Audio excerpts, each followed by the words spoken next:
تو اب ہم ذکر کریں گے پکے ٹھکے صوفی کا، اور حدیث پاک کے مطابق جب اللہ کے کسی نیک بندے صالح کا ولی اللہ کا ذکر کیا جاتا ہے تو آدمی کی خطائیں معاف ہوتی ہیں اور یہ گناہوں کا کفارہ بھی ہوتا ہے۔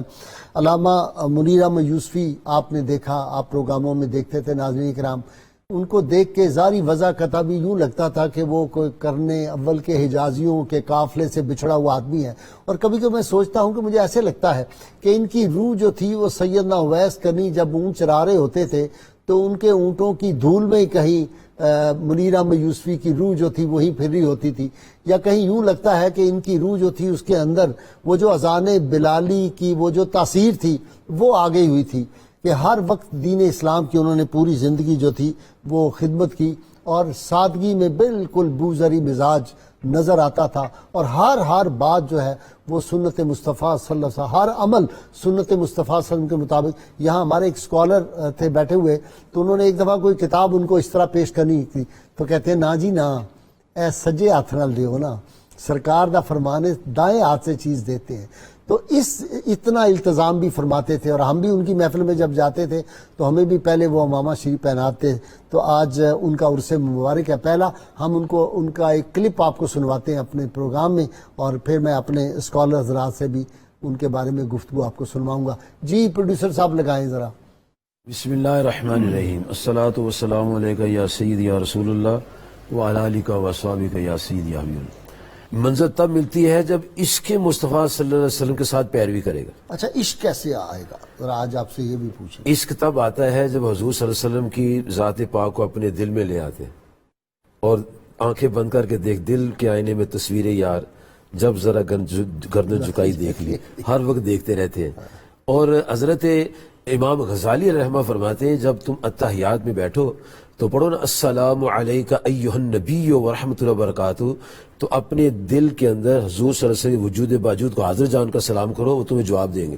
صحابہ کرام نے تو جو سرکار مدینہ صلی اللہ علیہ وسلم سے محبت کر دی ہے، صحابیات نے، صحابہ نے، اس کا یہ آسمان کی جو یہ آسمان کی آنکھ اس کا کوئی اور پیش نہیں کر سکتی کوئی اور اس کی تو کائنات میں کوئی مثال ہی نہیں پیش کر سکتا۔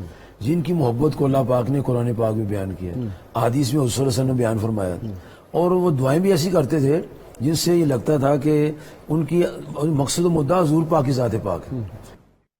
جی بہت شکریہ۔ دیکھا ناظرین کرام آپ نے، جی یہ لوگ مرتے نہیں ہیں اپنا ڈاکٹر جامی صاحب۔ غازی سے بنیادی طور پر یہاں آپ کی وساطت سے میں تصوف کی تعریف کروں۔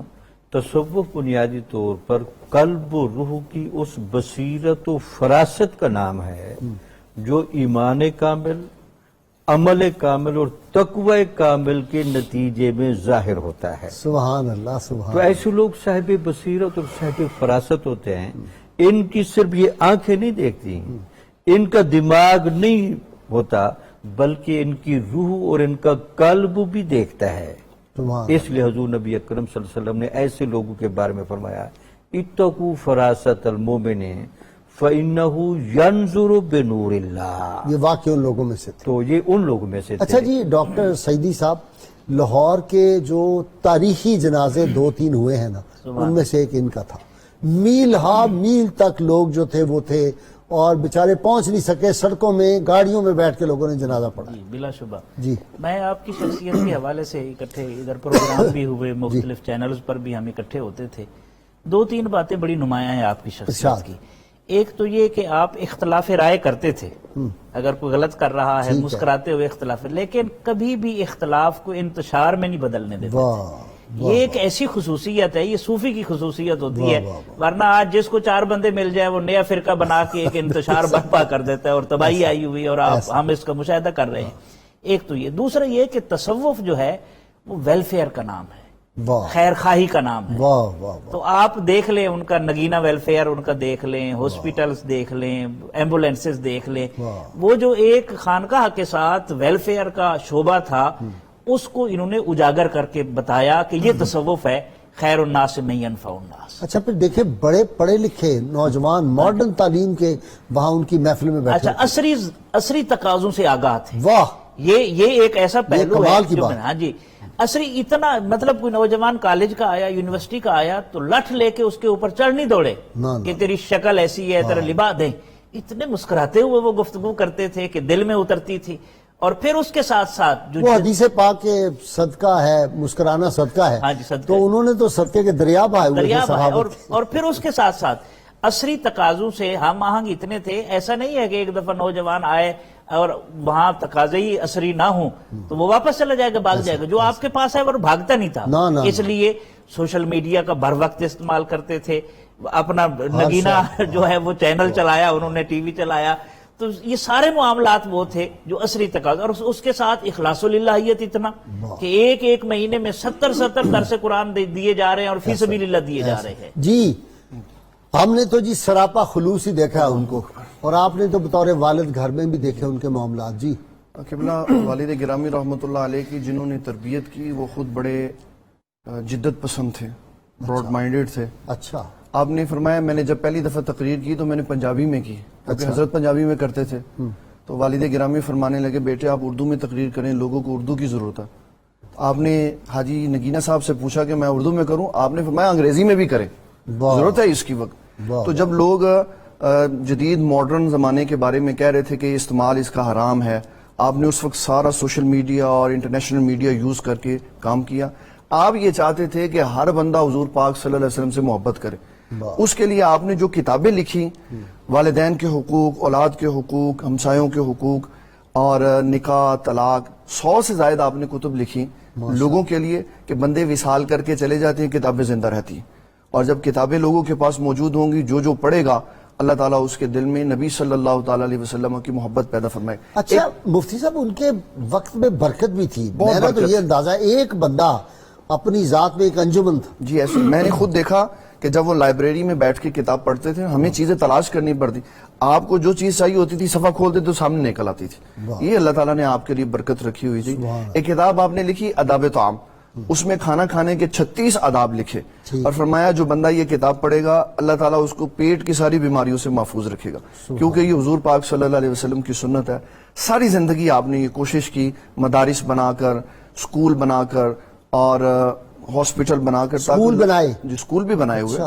نگینہ دار عرفہ کے نام سے اسکول کی برانچز بھی موجود ہیں جو چل رہی ہیں، اور اس میں بھی قرآن مجید اور احادیث کا علم ساتھ ساتھ ہے تاکہ جو بچے یہاں سے پڑھ کے جائیں وہ جس فیلڈ میں بھی جائیں وہاں نبی صلی اللہ علیہ وسلم کی محبت کا درس دے.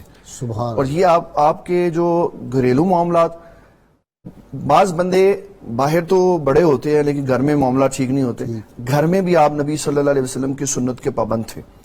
ایک بندے نے آپ کو ایک عظمت اور شان کی بات بتائی. اس نے کہا میں نے آپ کو اللہ تعالیٰ کی بارگاہ میں بڑا مقرب دیکھا، میں نے دیکھا کہ آپ ساری رات سجدے میں پڑے، اور کہا کہ اللہ تعالیٰ کی بارگاہ میں جو جھکتا ہے اللہ اس کو سر بلند فرماتا. تو لوگوں کی اصلاح کی نرم لہجے کے ساتھ. ایک جملہ آپ کا بڑا کام والا تھا جو آپ فرماتے تھے کہ زبان نرم دلیل گرم ہونی چاہیے.